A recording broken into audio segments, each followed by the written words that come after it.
Hello guys, so mo na ito ang yan symbol nga DIY na filtration system with UV gikan sa water source. Pwede deep well, pwede spring water, and then natay pumps. Kung water district ang supply, pwede na siya. So 4 stages. Una is ang AFM, active filter media, removes water film, biofilm. So siya ang magkuha na sa mga heavy elements iya pa nakuhaan. The next is ang activated carbon, remove odor and color sa tubig.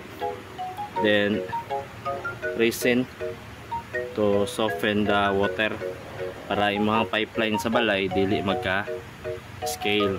Then ato siyang isulod diri sa iyang filter housing. So tipid ni siya kay every sack nimo siya paliton tag isa ka sako. Then clear ang iyahang imuhang ang visual para if ever mahugaw na siya is pwede mo siya hugasan, tanggalon, or ilisan na siya og elements. Okay, so tipid ni siya compared ato mga disposable filters.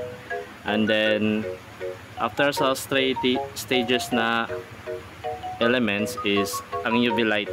Okay, mao ni siyang importante na magpatay sa bakterya para safe siya imnon. So mineral water with zero bacteria, so safe water na siya. So every time nga mo andar ang ato ang pump nga ikuanan sa automatic pump control is automatic mo siya mag-andar ng UV. So every time mag-open mo sa faucet, so mag-andar na siya.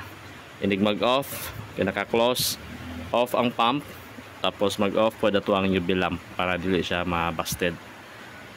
Okay.